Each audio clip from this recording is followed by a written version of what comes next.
Vamos a abrir nuestras Biblias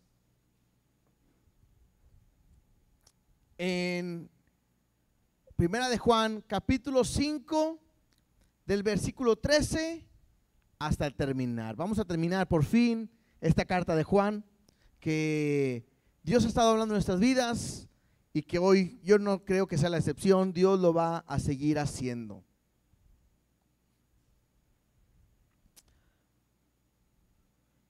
Somos de Dios, a Él le pertenecemos, vivimos para Él y tendremos que conocer y saber lo que hemos recibido por cuanto somos de Él, ¿sí? Entonces, Primera de Juan capítulo 5 del 13 al 21, vamos a orar primero, antes que nada, vamos a orar para poner este tiempo en las manos de Dios y que Dios sea obrando en nuestras vidas. Y dile en esta noche a Dios, háblame. Yo quiero que tú me hables. He venido a buscar tu rostro, a oír tu voz y necesito que me hables. Dios, gracias te damos por tu amor y tu misericordia. Gracias porque eres bueno, porque eres grande, porque eres poderoso, porque no hay nadie como tú, Señor. Y en esta hora queremos que tu Espíritu Santo esté hablando en nuestras vidas. Queremos poner este tiempo en tus manos. Queremos que tu Espíritu Santo nos ministre, nos hable a través de tu palabra y que todo lo que vayamos a recibir quede injertado en nuestras vidas, que lo podamos entender, escuchar, y no solamente eso, sino que pueda transformar nuestro ser también. En el nombre de Jesús, gracias te damos. Amén y amén. Recuerden que hemos estado hablando esta carta de Juan. Es una carta que fue dirigida a un grupo de iglesias. Un grupo de iglesias en la cual estaba habiendo una situación, algunos consideraban y veían que el hablar de Cristo o Cristo era algo que quizás no había sido real, había sido una fábula, un dicho, algo que alguien decía. Y lo que hace Juan al empezar esta carta a dar testimonio de lo que es real, y Juan lo dice, lo que hemos oído, lo que hemos visto, lo que palparon nuestras manos tocante al verbo, dice, de eso hablamos. Y me habla de la comunión que tenemos que ver entre nosotros, pero vimos que la comunión principal y verdadera era con el Padre y con su Hijo. Juan empieza a través de esta carta a estar hablando acerca de cómo Jesús es real, cómo Él es la luz que vino a este mundo, la luz que nos da vida y una luz que puede incluso transformarnos, porque me dice que si aún hubiéramos pecado, abogado tenemos para con el Padre, a Jesucristo. Entonces, esto me habla de la condición en la cual nosotros estamos con Él. Lo importante de saber que Él vino a dar luz y que Él es nuestro abogado y que Él nos limpia de todo pecado. Un punto importante en esta carta, lo vimos en varias semanas, es el mandamiento de amar a Dios sobre todas las cosas, pero el más importante también es que ames a tu prójimo como a ti mismo. Es más, vimos que Juan nos puso el cómo. Vimos que de la manera en que Cristo nos ha amado, así nosotros tenemos que amar. Y fueron varias semanas hablándonos del amor, hablando de amar a tu prójimo, amar a la iglesia, y ojalá que hayamos aprendido la importancia de amarnos unos a los otros. ¿Por qué? Porque dice que el que no ama a su prójimo, a su hermano, vimos que no estaba en luz, sino que todavía estaba ¿en qué? ¿Se acuerdan? Tinieblas. No estaba en luz y estaba en tinieblas. ¿Por qué? Porque una característica de los hijos de Dios es que nos amamos los unos a los otros. Es una característica, debe de ser de la manera en que Dios nos ha amado a nosotros. Incluso Juan nos habla de dos tipos de personas. Personas que son hijos de Dios y otros que también vieron que era el anticristo. ¿Sí? ¿Quién eran estos anticristos? Aquellos que estaban en contra de todo lo que Jesús había establecido o lo que tiene que ver con Jesús. Entonces leíamos que dice ahí, ¿quién es el mentiroso? Sino el que niega que Jesús es el Cristo, Este es el anticristo, el que niega al Padre y al Hijo. Juan me habla de un grupo de personas que están en la iglesia y que están revueltos. Un grupo de personas que son hijos de Dios, pero un grupo de personas que viven en tinieblas. Un grupo de personas que aman a Cristo y un grupo de personas que también son el anticristo. Vimos que Juan nos pedía que si estábamos en Dios teníamos que caminar como Él caminó, someternos a su voluntad y completamente en su amor. Juan incluso llegó a decir, eran de nosotros, estaban con nosotros, pero no eran de nosotros, porque si hubieran sido de nosotros, habrían permanecido con nosotros. Dice, pero esto es para que se manifieste que no todos son de nosotros, ¿cierto? Entonces vemos la importancia de aprender a estar en Dios completamente. Alguna cosa también que vimos es como el Espíritu de Dios en nuestras vidas nos enseña a amar, a servir. Y lo más importante también es a entender que realmente si somos o no somos hijos de Dios. Incluso la semana pasada terminamos hablando acerca de la seguridad de la salvación. Y ahí en primera de Juan 5, 11 y 12 dice, y este es el testimonio, que Dios nos ha dado vida eterna. Y esta vida está en su Hijo. Y luego me dice claramente, el que tiene al Hijo tiene la vida, y el que no tiene al Hijo de Dios no tiene la vida. ¿Por qué? Porque me está hablando de la importancia de entender si realmente hemos nacido de nuevo, si hemos creído en Dios, si realmente somos hijos de Dios, y la importancia de nacer de nuevo, de crecer, de nuestra nueva naturaleza en Cristo. Y termina Juan esta carta dándole unos consejos a la iglesia. Esta última parte de la carta es simplemente como reafirmar cosas que son importantes y que nosotros como cristianos deberíamos de saber. Así que vamos verso a verso y a entender lo último que Juan habla a la iglesia y que creo será muy importante para nosotros. Dice así la palabra de Dios en el versículo 13. Estas cosas os he escrito a vosotros que creéis en el nombre del Hijo de Dios, para que sepáis que tenéis vida eterna y para que creáis en el nombre del Hijo de Dios. Juan termina diciéndome, ¿para qué escribió esta carta? Ya sabemos que es para un grupo de iglesias que estaban enfrentando una situación, pero ahora Juan me está diciendo que ha sido escrita para que creáis en el nombre del Hijo de Dios. Y durante todo este libro, o esta carta más bien, hemos visto la importancia de creer en Cristo y que Él nos da vida. Pero y lo afirma Juan de esta manera, dice, y para que sepáis. Ahorita decía nuestro hermano César que el pueblo pereció por falta de conocimiento. Bueno, te digo algo, yo sé que lo que yo estoy hablando en el día de hoy son cosas que la iglesia ya sabe. No voy a decir cosas nuevas, pero lo que sí tengo que entender, o que ustedes tienen que entender o aprender o tomar, es reafirmar y asegurarse de quien, en lo que han creído y en lo que hemos recibido. Entonces, Juan me está diciendo, esta carta, esto que hemos hablado, se ha escrito, número uno, para que creáis en el nombre del Hijo de Dios. La pregunta es, ¿crees en Jesús realmente? Yo espero que sí. Lo segundo, bueno, los que han creído, para que sepáis que tenéis vida eterna. Y aquí a mí me da una seguridad. Lo acabamos de leer ahorita, el que tiene al Hijo, ¿qué tiene? La vida. Y el que no tiene al Hijo de Dios, no tiene la vida. Entonces, hay de repente algunas cuestiones doctrinales, a veces medias complicadas, donde la gente lucha pensando que si la salvación se pierde o no se pierde.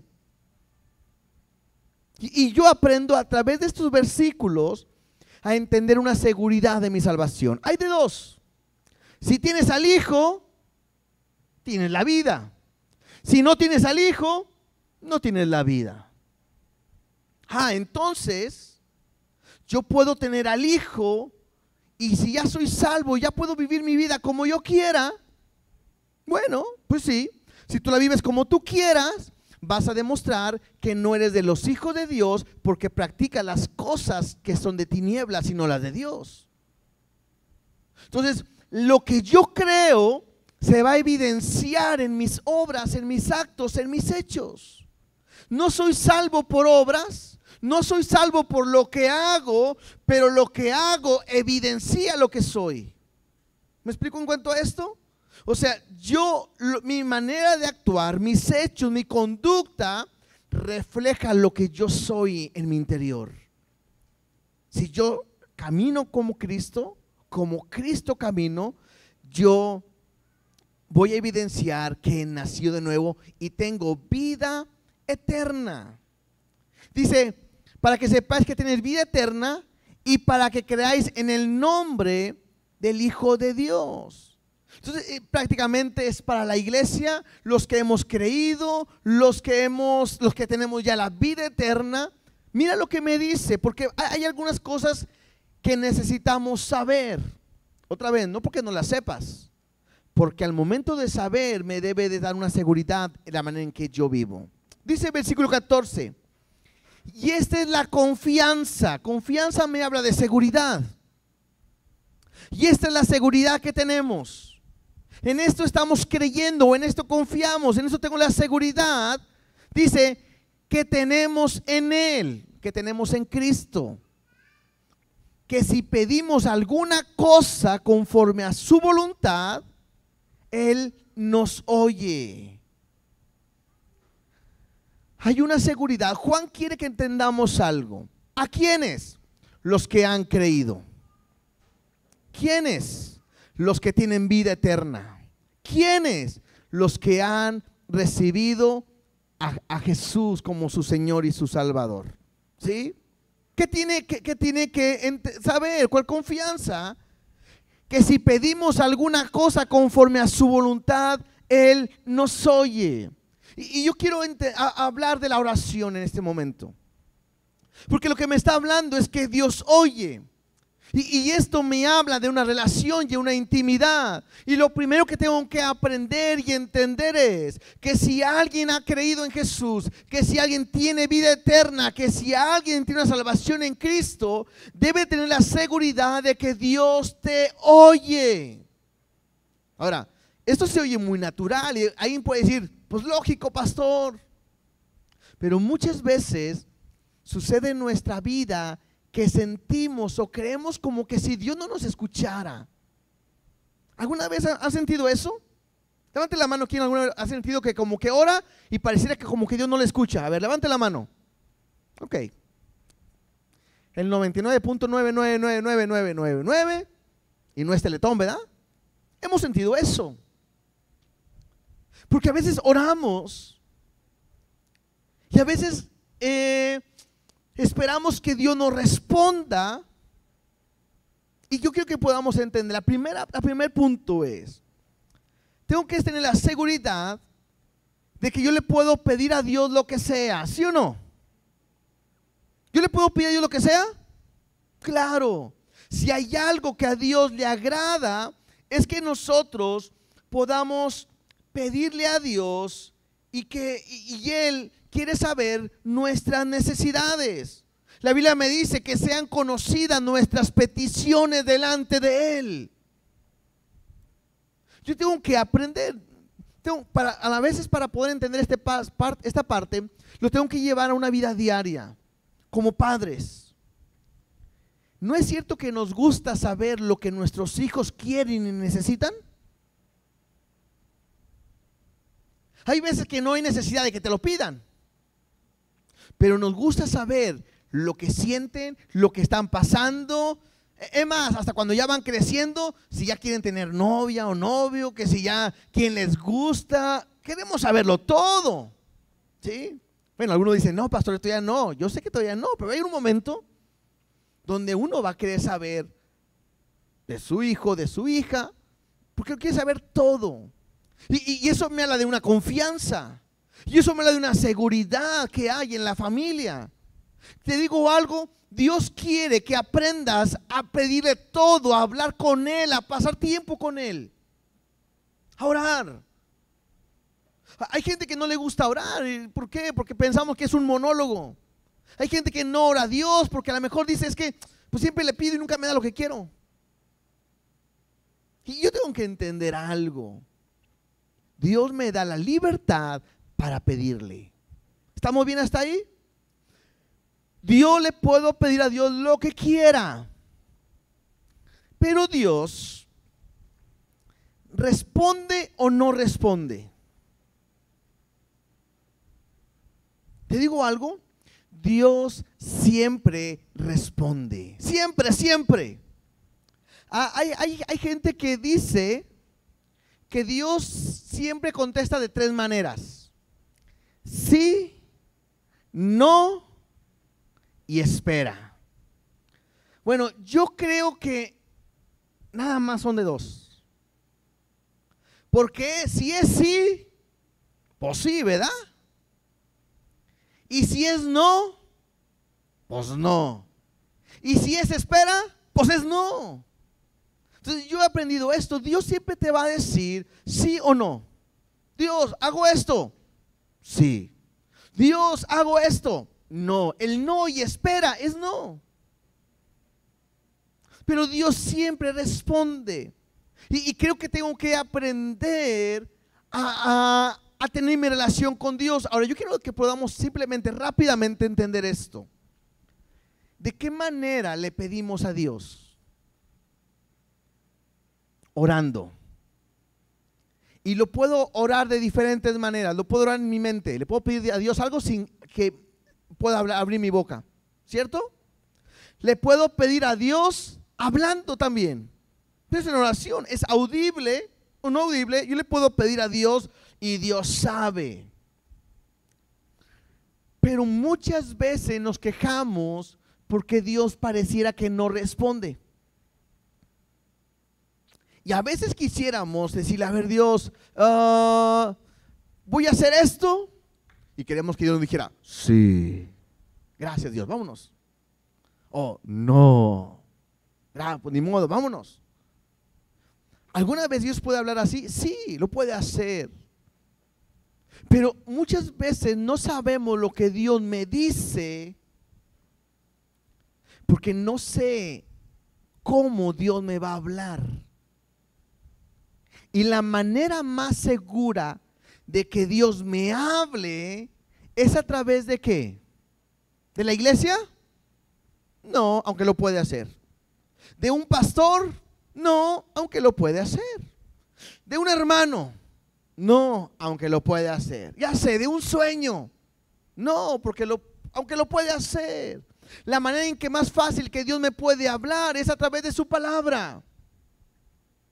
El problema es que si yo no leo la palabra, ¿cómo puedo saber lo que Dios me quiere decir? ¿Cómo puedo escuchar su voz si no escucho su palabra? Si no leo su palabra, si no estudio su palabra. Ahora, no es a través de frasecitas. No es a través de leer un versículo. Aquí dice, mira, aquí dice, ve a la derecha. Sí, tengo que ir con la mano derecha. No. Yo tengo que entender que mi relación con Dios me va a ir hablando en base a su palabra y Él me va a dar dirección. Entonces yo te digo algo, ¿quieres que Dios te guíe tu vida? ¿Quieres no meterte en problemas? ¿Quieres ser próspero en muchas cosas? Aprende a leer la Biblia, aprende a estudiarla y a escuchar lo que Dios te quiere decir conforme a Él. Porque mira lo que dice el versículo donde estamos ahorita leyendo. Y esta es la confianza que tenemos en Él, que si pedimos alguna cosa, y aquí es donde tenemos que entender, alguna cosa conforme a qué, otra vez, conforme a qué, a su voluntad. Hay veces que creemos, le voy a dar un ejemplo de cómo yo a veces creo que la gente ve a Dios. Yo creo que cuando alguien viene a Cristo y se encuentra con Dios, muchas veces creo que ven a Dios como la lámpara de Aladino. Porque te dicen, no, usted pídale a Dios y pídale el carro que quiere y pídale qué color y pídale qué llantas y pídale hasta cómo quiere que huela por dentro y que pídale esto y pídale lo otro y pedir. Y de repente llegamos con Dios y parecía que agarráramos a Dios como una lámpara y la frotáramos y dijéramos, Dios, quiero un carro así, así, así, así. Quiero un trabajo así, así, así, así. Queremos una casa así, así, así, así. Queremos irnos de vacaciones allá y allá y así, así, así. Y nos enseñan que hagamos eso. Pero si yo hago eso, pareciera que yo soy el amo y pareciera que Él es mi siervo, mi esclavo. ¿Se acuerdan de la lámpara de Aladino? Sale el genio, ¿verdad? Y le dice, amo, lo que tú me pidas te lo voy a dar. Estoy para servirte. Al dueño de la lámpara, lo que pida. Y a veces nos cometemos ese error, porque pensamos que Dios está para cumplir mis antojos, mi voluntad, mis deseos, mis proyectos, mis planes, lo que yo quiero. Si le pido algo a Dios y me lo da, no, ¿cómo amo a Dios? Dios es tan bueno. Pero cuando le pido algo a Dios y Dios no me lo da, muchas veces reniego y mejor lo dejo. Y creo que es ahí donde nos hemos equivocado. Yo no soy el amo y Él no es mi esclavo para que me dé lo que yo quiera y lo que yo le pida. Es al revés. Él es mi dueño, mi Señor y mi amo, y yo estoy al servicio de lo que Él quiera. Jesús mismo. Jesús está a punto de dar su vida, está orando, y Jesús le dice a su Padre, Padre, si está de ti que pase esta copa, este dolor, pero que no sea mi voluntad, sino la tuya, lo que tú quieras, Dios.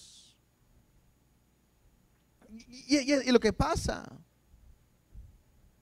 o sea, Jesús siempre está haciendo la voluntad del Padre.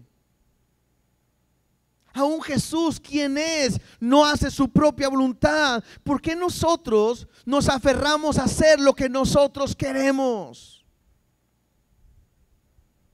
Hacemos cosas tan espirituales que parecen tan buenas. Por ejemplo, hacemos cosas como tenemos nuestro negocio y Dios, queremos que seas parte de nuestro negocio. Queremos que seas el dueño casi de nuestro negocio. Y vamos a hacer una sinergia. Tú me bendices y yo te voy a servir. Y se oye muy espiritual y se oye muy padre. Pero cuando yo leo la Biblia y cuando Jesús llama a hombres, es al revés. No se trata que Jesús se viene con Pedro a trabajar o con Juan y Jacobo, sino que Jesús le dice a ellos, dejen todo y síganme. Y me doy cuenta que no se trata de meter a Dios en mis planes, sino se trata de meterme yo en los planes de Él. Y es ahí donde yo tengo que entender que todo es conforme a su voluntad. Cuando le dijeron a Jesús, enséñanos a orar, Él empezó a orar con el Padre Nuestro. Y le dijo, cuando ores, ahora sí, Padre Nuestro que estás en los cielos, santificado sea tu nombre, venga tu reino. Y lo dice, y hágase tu voluntad en la tierra como se hace en los cielos. Yo puedo orar, claro que puedo orar. Dios quiere que le pidas, pero aprendamos algo, siempre se va a tratar de su voluntad. Alguien puede decir, entonces ¿para qué le pedimos? Es que cuando caminas en Cristo y caminas en su voluntad, vas a poder pedir conforme Él pediría. Y entonces vas a ser bendecido y serás prosperado. Eso es el secreto. ¿Quién sabe más? ¿Quién sabe lo que te conviene, tú o Dios? Como cuando de repente vamos a un restaurante, ¿verdad? y nunca has ido y te lo recomiendan, ven, mira, ven, te voy a invitar, lo que comas aquí está bien sabroso, y te ponen el menú y tú dices, ¿qué me recomiendas? Y te dicen, pide esto, te va a encantar. Pues él sabe lo que va a pedir. Bueno, así es con Cristo. No sabemos nuestra vida, no sabemos si mañana vamos a vivir, no sabemos lo que nos espera mañana, pero Dios sí lo sabe. Y Él sabe su voluntad y su propósito. Y qué mejor es que vivir conforme a su propósito y a su voluntad. Versículo 15. Vamos a ver, este es el primer sabemos. Vamos a subrayar ahí. Versículo 15 dice, y sabemos. Porque me habla a aquellos que han creído y que tienen vida eterna. Y Juan dice a la iglesia, y sabemos que Él nos oye en cualquier cosa que pidamos. Hermanos, Dios te escucha. Ten la seguridad. Dios te escucha lo que sea, lo que le pidas. Pero no te va a dar todo lo que le pidas. O ustedes así son con sus hijos. Porque de repente viene una de mis hijas y me dicen, papá, ya voy a cumplir años y quiero un carro.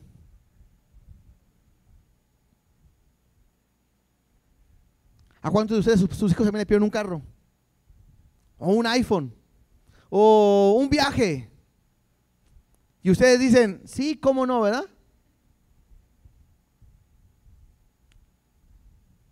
Hay cosas que no le puedes dar. ¿Quiere decir que no los amamos? No, los amamos. Pero no están en edad. O no tenemos ni la posibilidad. O la capacidad tienen ellos de poder hacer, ir o tener. Dios sabe de que tenemos necesidad. Y Él suple lo que necesitamos en el momento adecuado. ¿Sí? Entonces me dice, y esta es la confianza que tenemos en Él, que si pedimos alguna cosa conforme a su voluntad, Él nos oye. Y sabemos que Él nos oye en cualquier cosa que pidamos. Sabemos que tenemos las peticiones que le hayamos hecho. Entonces aquí de repente uno dice, bueno, a ver, ¿por qué me dice que si yo le pido voy a saber que lo voy a tener? Ah, bueno, porque Juan pone algo que Jesús también dijo, que cualquier cosa que pidamos en su nombre, el Padre nos la daría. Y hay veces que pensamos que pedirlo en el nombre de Jesús es la famosa frasecita que decimos al final de la oración. Y todo te lo pido en el nombre de Cristo, amén. Pensamos que con esas palabras ya lo tenemos todo resuelto. Y no es así. El pedir en el nombre de Jesús es más bien pedir como Él pediría. Es representarlo a Él. Y hay muchas cosas que nosotros le pedimos a Dios, queremos de Dios, y que Jesús nunca quizás lo pediría. Yo nunca vi a Jesús pidiéndole un instrumento de transporte a Dios, al Padre. Y tenía que viajar, ¿no? Jesús nunca le pidió a su Padre una casa. Jesús nunca le pidió a su Padre un negocio para su ministerio. No quiero decir que eso sea malo, ¿eh? No estoy diciendo que sea malo. Estoy hablando de cosas que muchas veces nosotros ponemos nuestra mirada y que Jesús nunca tuvo que pedirlo porque sabía que no era importante. Y simplemente. Pero sabemos que si pedimos algo en su nombre, como Él lo pediría, claro que Él nos lo va a dar.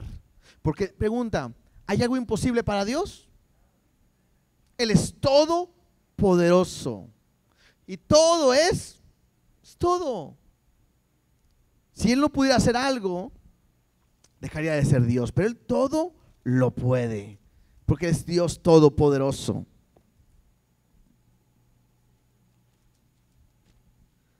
Y luego, versículo 16.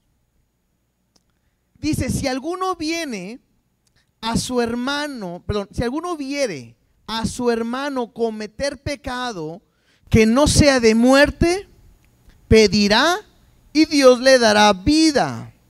Y esto es para los que cometen pecado que no sea de muerte. Hay pecado de muerte por el cual yo no digo que se pida. Toda injusticia es pecado, pero hay pecado no de muerte. Y aquí ese es uno de los pasajes también muy difícil de explicar de esta carta de Juan. Hay algunas ideas. Alguna idea es que hay pecado,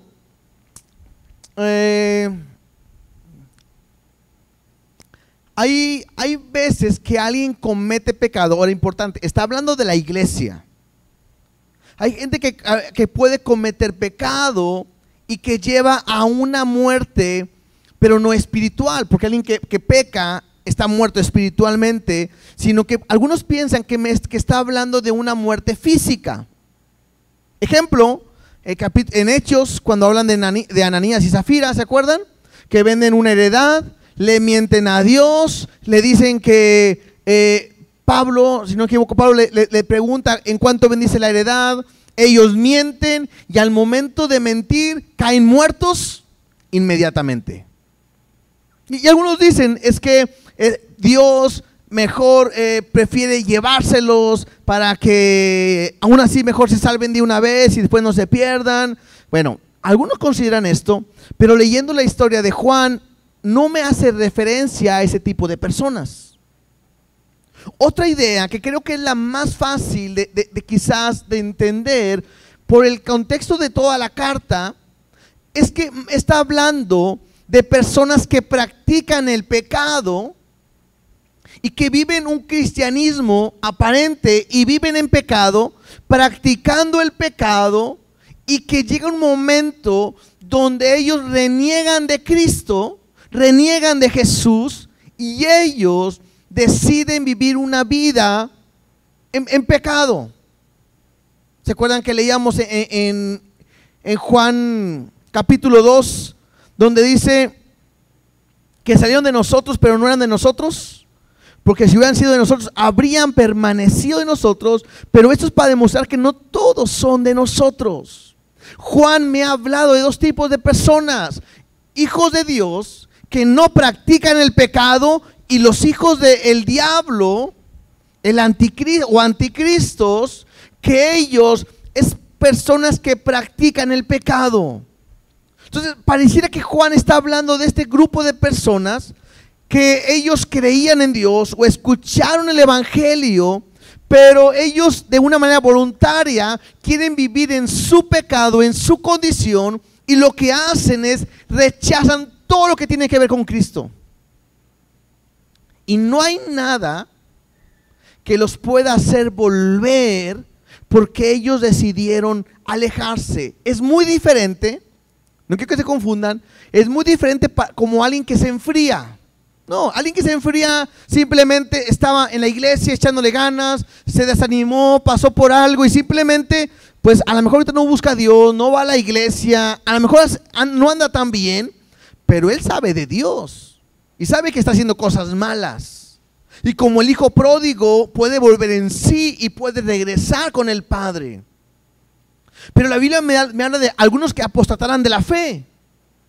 Aquellos que se alejan de Cristo, es más, hablan en contra de Cristo, son anticristos y que han decidido en una convicción ir en contra de todo lo que es de Cristo.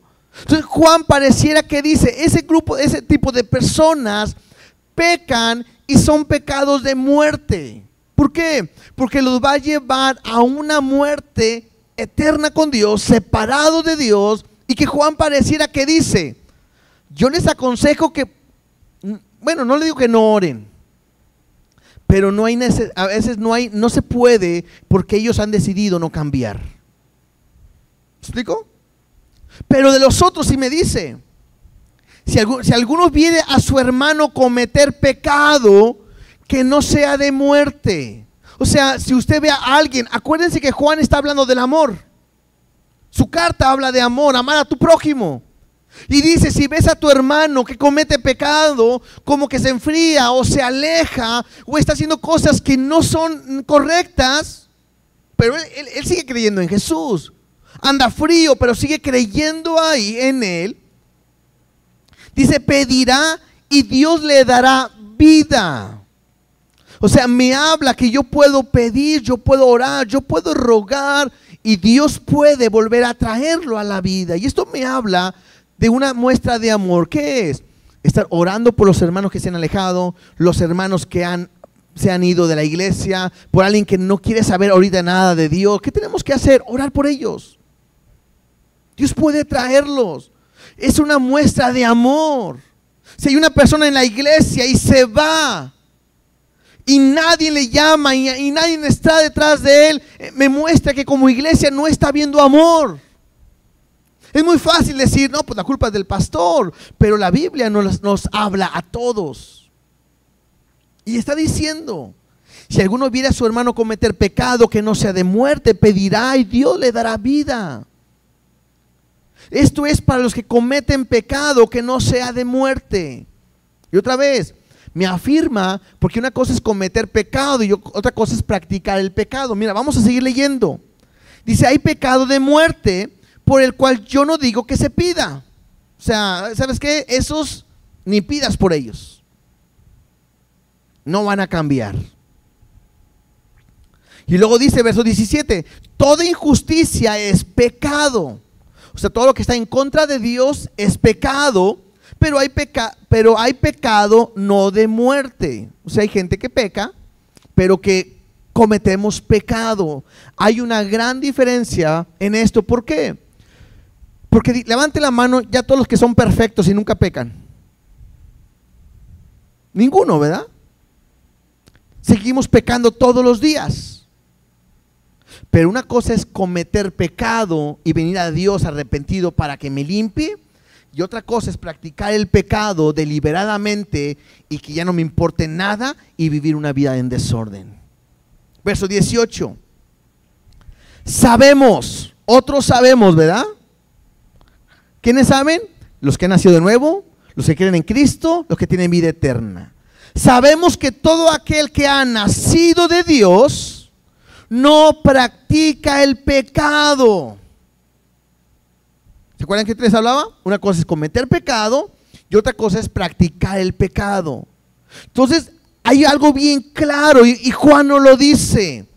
Sabemos, es una confianza, una seguridad, lo conocemos, lo sabemos, que aquel que ha nacido de nuevo no practica el pecado.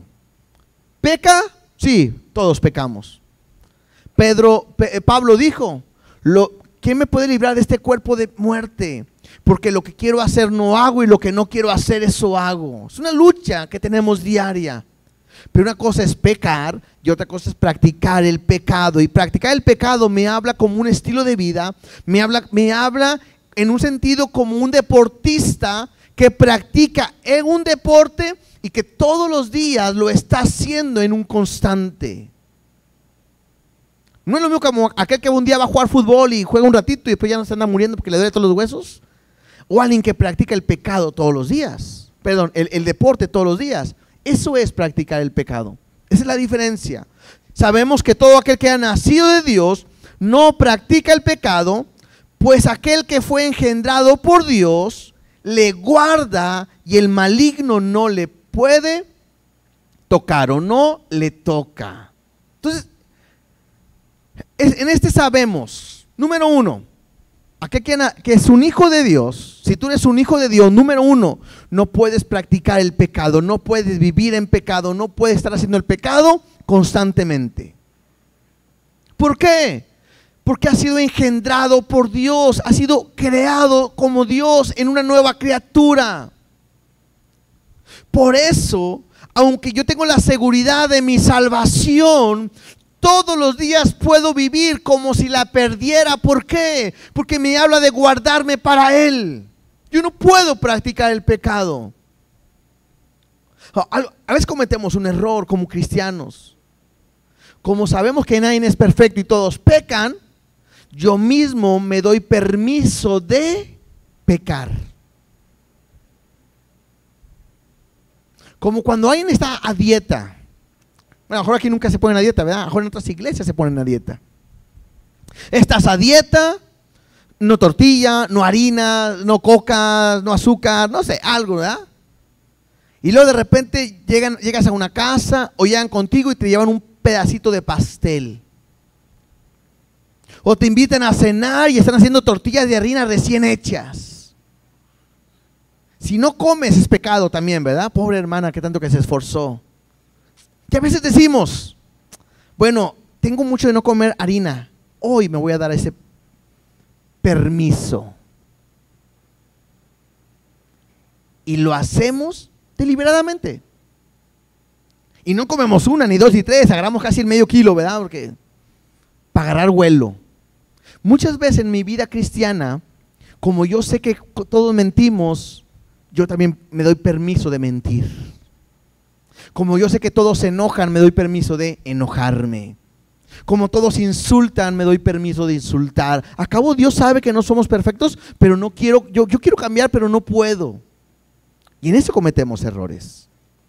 Sabemos que todo aquel que es nacido de Dios, número uno, no practica el pecado. ¿Sí? Y luego me dice dos cosas muy buenas para nosotros. Dice, pues aquel que fue engendrado por Dios, le guarda. ¿Sí? Qué importante es saber que Dios tiene cuidado de nosotros, que Él nos cuida y nos guarda en el hueco de su mano. ¿No es cierto? ¿Qué sería de nuestra vida si Dios no nos guardara? Dios es fiel. Tienes que entender algo, hermanos, tienes que saber que si has creído en Él, si hay vida eterna en ti, tienes que saber que Él te guarda. Él no te va a dejar, no estás solo, no estás desamparado. Él es nuestro pronto auxilio en la tribulación. A veces sientes que no puedes. A veces sientes que te asfixias, que ya estás desesperado, dices, de aquí no sé qué más hacer. Quiero decirte algo, no te das cuenta, pero Dios está cuidándote, te está guardando y no te permite caer más abajo porque su mano te sostiene. Pero Él te guarda. Yo sé que ya lo sabes, no es nada nuevo, pero lo difícil es en el momento de la prueba agarrarte de ahí sabiendo que Él te guarda. Y lo sabemos. Si Dios con nosotros, ¿quién contra nosotros? ¿Quién me podrá arrebatar del hueco de su mano? Jesús le dice al Padre, lo que tú me dices, ninguno he perdido. Solamente el hijo de perdición, para que se cumpliese la palabra. Dice, pero yo, los que tú me has dado, todos aquí están. Dios te quiere guardar, Dios te guarda. Por eso, los que hemos creído en Él, no le podemos temerle a nada, porque Dios está con nosotros. Ni a la muerte, ni a la enfermedad, ni al COVID, ni nada. Y si me da, porque Dios quiere. Y si me muero, porque Dios ya te iba a llevar. Ay, se oye muy feo, pues se oye feo, pero la Biblia me enseña que Dios es rey, es soberano, poderoso y todo lo sostiene Él y todo gira en base a su voluntad. Te digo algo, ni un segundo antes, ni un segundo después te vas a ir de este lugar. ¿Qué más? Algunos se tenían que decir, hermanos, que yo sentí hasta un espíritu de muerte. El diablo no te puede matar. Es más, bíblicamente no hay un lugar, una parte donde pueda decir que el diablo te puede matar. Caín y Abel. Murió Abel. ¿Quién lo mató? Caín. Hay dos pasajes donde el diablo habla con el hombre. Una es con Adán y Eva y no le dice nada, nomás le da un consejito: come, no te vas a morir. Serás como Dios sabiendo el bien y el mal. Y hace caso. Jesús en el desierto fue tentado por el Satanás. ¿Y qué le hace? Nada. Lo tenta de tres maneras y se acabó. Es más, dice ahí, en el mismo versículo, aquel que fue engendrado por Dios le guarda, y el maligno, ¿quién es el maligno? Satanás, el diablo, el enemigo, el adversario, la serpiente antigua, no le toca. Satanás no te puede tocar. A mí me enseñaron que sí, pastor. Pues no sé qué estaba leyendo. Pero la Biblia me dice que el ángel de Jehová acampa alrededor de los que le temen. ¿Y qué? Los defiende. La Biblia me dice que ninguna arma forjada contra ti prosperará, ninguna. Las puertas del infierno no prevalecen sobre la iglesia. Y otra vez, bíblicamente, hay una historia con Job, ¿se acuerdan? Dios es el que le dice al diablo, porque Satanás viene a rendirle cuentas a Satanás. Y Satanás le viene a rendir cuentas a Dios.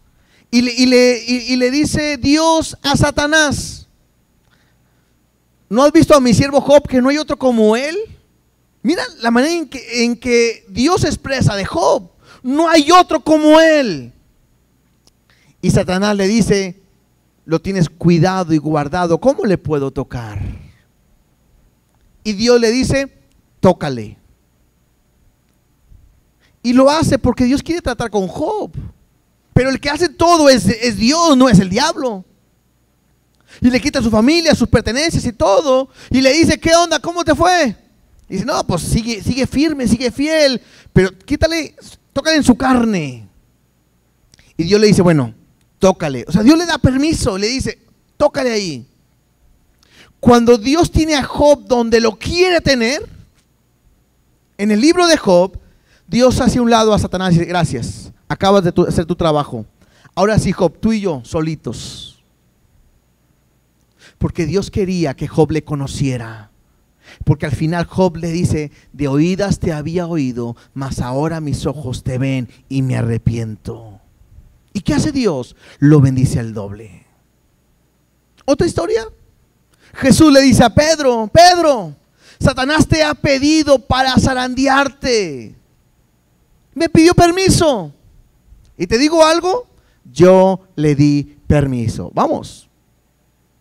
Pero no mató a Pedro, sino que Satanás es un instrumento de Dios para Dios cumplir su propósito. Iglesia, Satanás no te puede tocar si has nacido de nuevo, si has sido engendrado por Dios y hay vida eterna en ti. Y Juan dice: y sabemos. A lo mejor usted no lo sabía. Y todos los días está viviendo: ay, ¿qué tal si el diablo me agarra? Ay, ¿qué tal si el diablo se me aparece? Ay, ¿qué tal si el diablo? ¿Para qué sirve el diablo? A lo mejor para decir más buena, ¿verdad?, que ganar la lotería. Pero para allá, nada. Aunque, como decía ahorita, si Dios se lo permite, es porque Dios quiere tratar conmigo. Pero no es porque el diablo te quiera venir a matar. Es que dice ahí que el enemigo no viene sino para hurtar, matar y destruir. Bueno, lea la Biblia y no está hablando de Satanás. Entonces, ¿de quién está hablando? Tarea. Búsquenlo ahí para que vea de quién está hablando. El enemigo no viene sino para matar, hurtar, matar y destruir. ¿De quién habla? Tarea, ¿verdad? Ahí está. Pero decimos que el enemigo no te puede tocar. A veces andamos jugando a la guerra espiritual contra demonios y todo, y bíblicamente no fue importante. ¿No creen en demonios? Claro. Jesús echó fuera demonios. Es bíblico. Tengo que creer. Hemos orado por gente que está influenciada, endemoniada. Pero de repente, cuando sabemos que ahora todo está endemoniado, ya sabemos hasta nombre, direcciones y teléfonos de ellos y WhatsApp de ellos, creo que estamos equivocados. Dios quiere que entiendas que si has sido engendrado, nada te puede tocar. Siguiente versículo.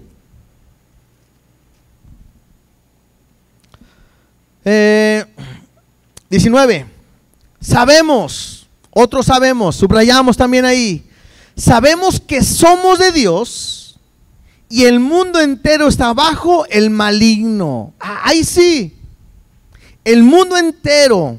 Los que no somos de Dios, los que no son de Dios, los que no son engendrados de Dios, ellos sí están bajo el poder del maligno. Juan es claro. A los que han creído, Satanás no le puede tocar. Los que no han creído están bajo el poder del maligno y ellos lo hacen con ellos como quieran. Versículo 20. Pero sabemos, otros sabemos, que el Hijo de Dios ha venido y nos ha dado entendimiento para conocer al que es verdadero. Y estamos en el verdadero, en su Hijo Jesucristo. Este es el verdadero Dios y la vida eterna. Otra vez, ¿qué sabemos?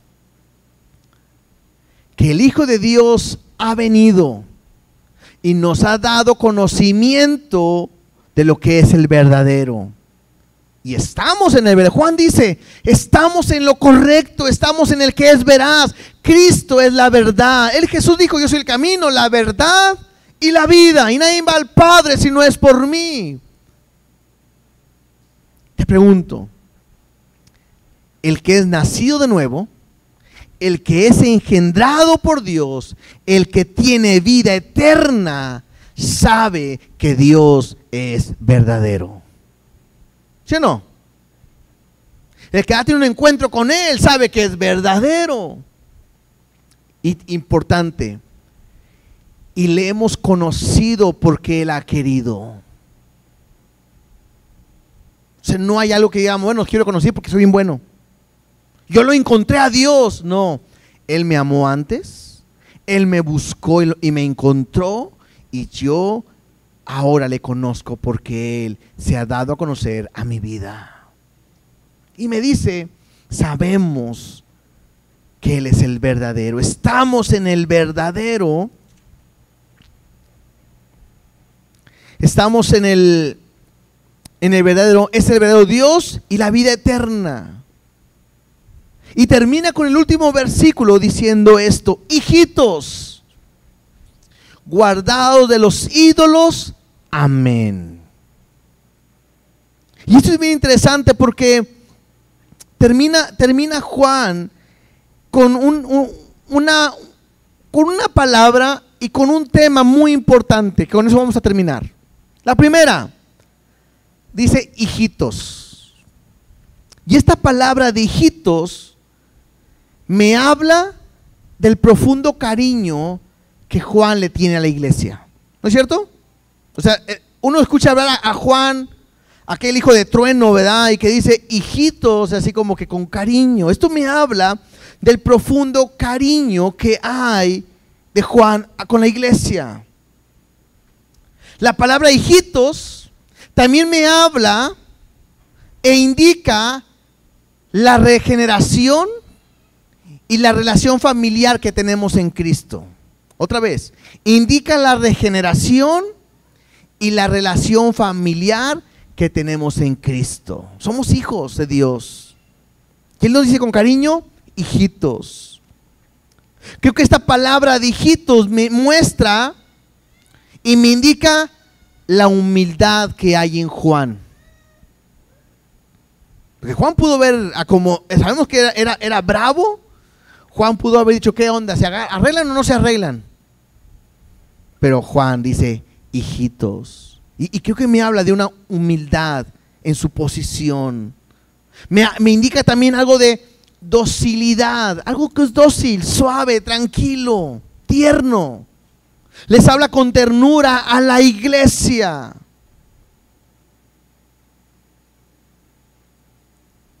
Aunque también habla, la palabra hijitos indica fe.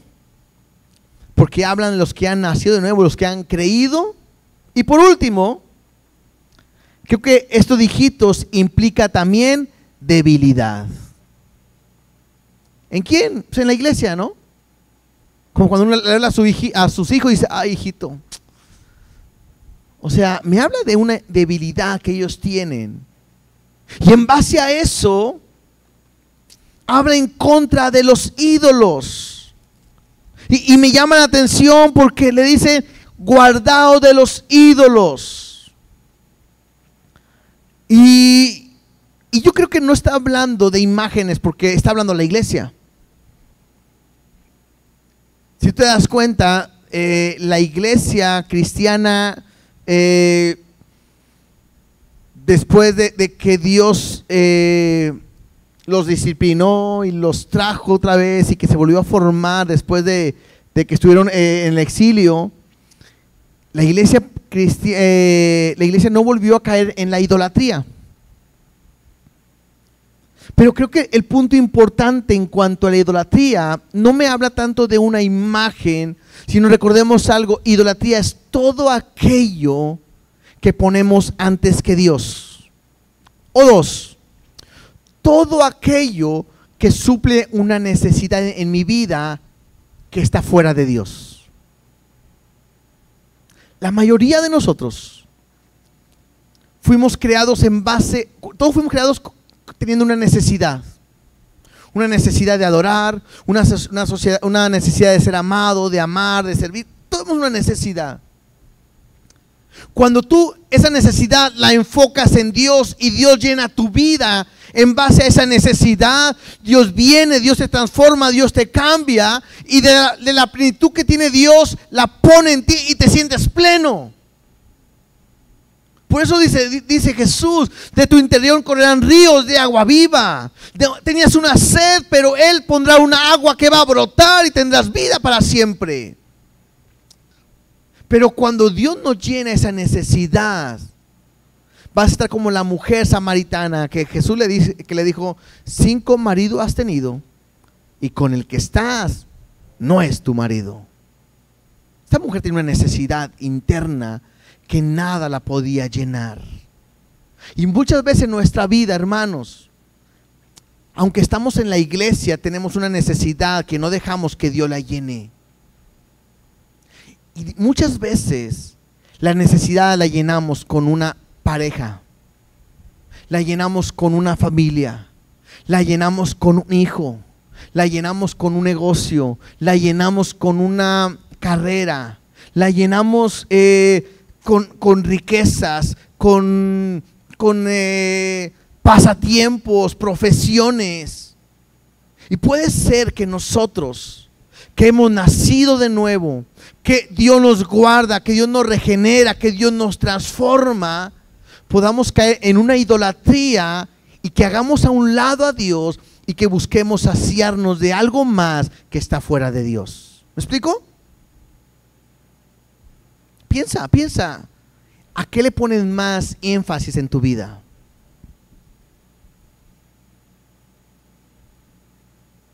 Piensa en qué te enfocas más.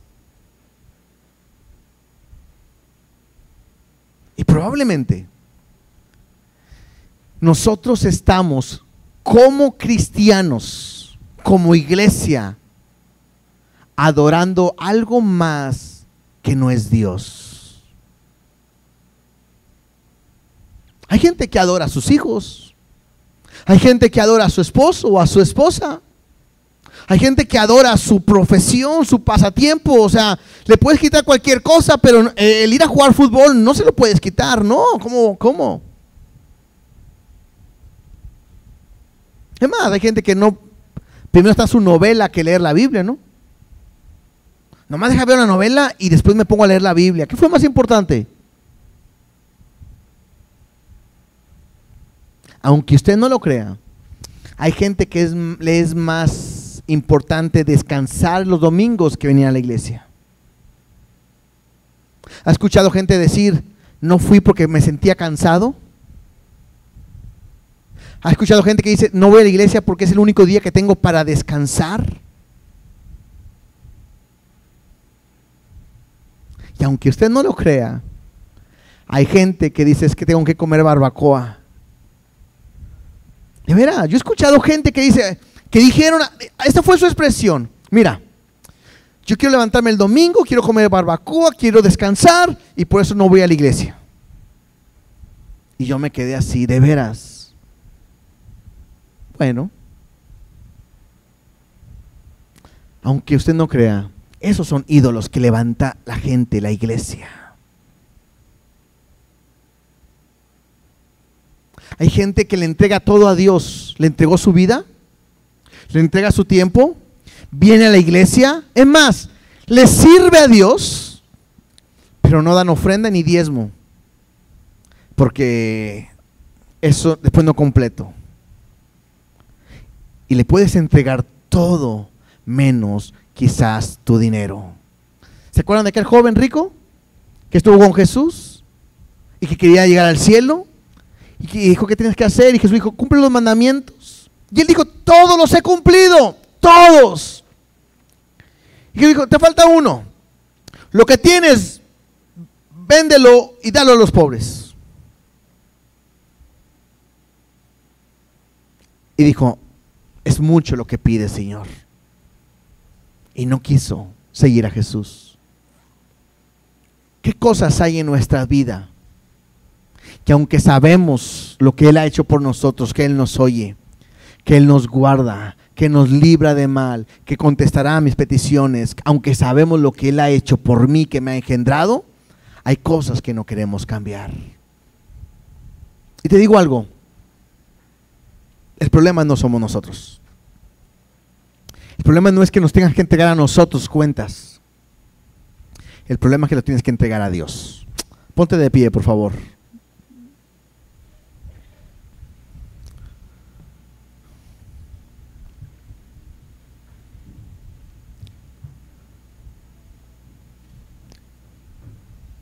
¿Qué cosas hemos puesto? ¿Qué cosas hemos puesto en el lugar de Dios? Yo creo que entendamos algo. A mí me llama mucha atención algo. Estamos viendo los domingos el libro de Juan, y el domingo el tema es que Jesús era lo importante y nosotros no. Hoy terminamos una carta también de Juan, pero no me puse yo de acuerdo para que hoy fuera el mismo tema. Y terminamos diciendo lo mismo. Te hago una pregunta. ¿No será que Dios te quiere hablar a ti? Porque aquí estás, aquí estamos.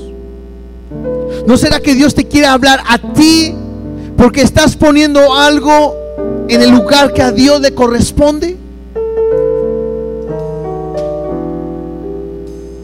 Yo no te conozco, pero Dios sí. Y lo que Dios quiere es que hoy, como dice Juan, hijitos, guardaos de los ídolos. Amén. Otras palabras, cuidado a quien has puesto, a quien pones en primer lugar. Algo Dios nos quiere enseñar. Algo Dios nos está hablando. No temas, Él te va a guardar, Él te va a bendecir, Él te va a cuidar. Él lo ha hecho todo, pero necesitas ponerlo en primer lugar. Dos tipos de personas: los que practican el pecado y ponen en primer lugar lo que quieren, o los hijos de Dios que ponen a Jesús como el Señor, el dueño de su vida en todo.